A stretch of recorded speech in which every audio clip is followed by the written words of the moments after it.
Thank you so much, Mr. Speaker. I first just want to say how much love and respect I have for every member in this chamber, but especially Representative Lawrence McClure, who has saved me in moments of trouble and has always been such a good friend, not just in general, but also in unpacking this bill and trying to find the balance between stakeholders. And I think he's done an incredible job in what his task has been. But unfortunately, I still cannot get behind this bill, and I'm going to explain why. And of course, some of my amendments yesterday told that story as well. But I'll be brief in kind of summarizing what my continued concerns are as a rooftop solar advocate. So the point about job loss that Representative Diamond made rings true for me and a lot of members in this chamber.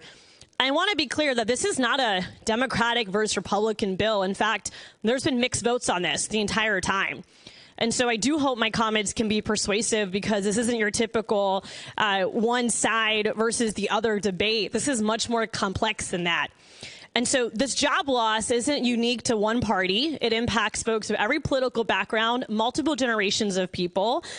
And we're talking about potentially 40,000 jobs in the state of Florida. And again, this goes from the Panhandle down to the Keys. And I know in different legislative delegation meetings before session started, you heard from constituents expressing these concerns. And I echo them. It's not just the jobs that are directly impacted, but it's the ripple effect. It's the economic impact overall. And the other dynamic I want you to think about is that this is about energy choice. There really isn't a lot of competition in the energy market here in Florida.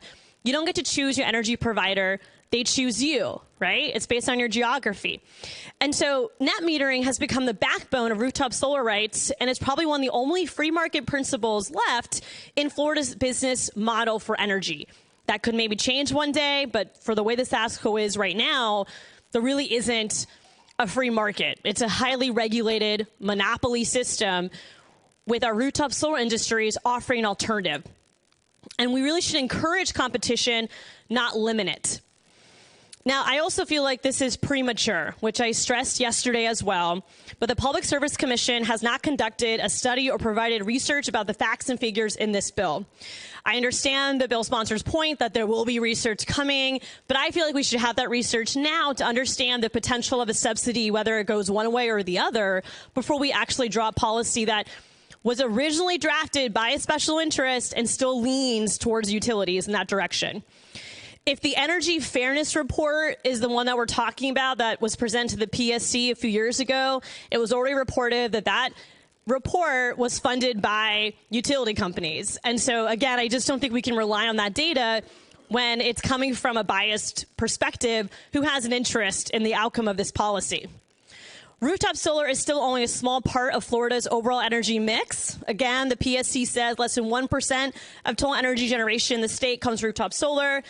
And of course, there's been some comparisons in committee to California, and we don't want to be like California, which California is going through some similar debates right now, but they're at a different point. They're at close to 10%, I believe, Mr. Speaker. So California is just advanced when it comes to the potential of cost share.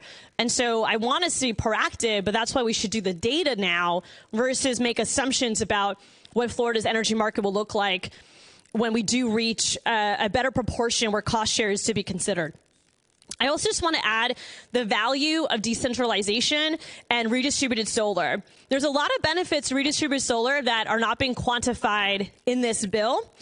It allows utilities to avoid various costs and liabilities, which in most cases are passed down to ratepayers.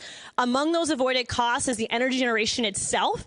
If consumers provide energy through distributed solar, then it reduces the energy generation needed for new and existing power plants. There's other cost benefits as well, including the notion that utility scale solar is less expensive to generate, but it has to be transmitted from different places like solar farms to our homes and businesses, often traveling many, many, many miles, which energy is lost through that travel. And then also takes place as infrastructure costs, including transformers, transmission lines, substations, and distribution lines. And so there's a cost benefit to embracing rooftop solar, to having redistributed solar, and decentralizing this system to the point where you don't have to build large solar farms or large energy plants. You can build smaller, more efficient, closer to home types of energy production to complement rooftop solar. But then when battery storage becomes more advanced, you're going to see homeowners not even have to be on the grid because they're going to be able to just retain the power on their property, which again is, I'm sure, part of the goal of utility companies is they don't want that, Mr. Speaker. They don't want people to have that type of independence because they never got to pay a utility bill again. As I wrap up my remarks, I just want to stress that about 71% of the total incoming solar energy is absorbed by Earth. Of the 340 watts per square meter of solar energy that falls on this great planet, 29% is reflected back into space, primarily by clouds, but also by other bright surfaces and the atmosphere itself. So 71% of the sun is coming down to us, and we are the sunshine state, so we get to see it even more. Obviously, it's not consistent 24/7, which is why folks are still tied to the grid today as we wait for battery storage technology to change and become more accessible for everyday folks.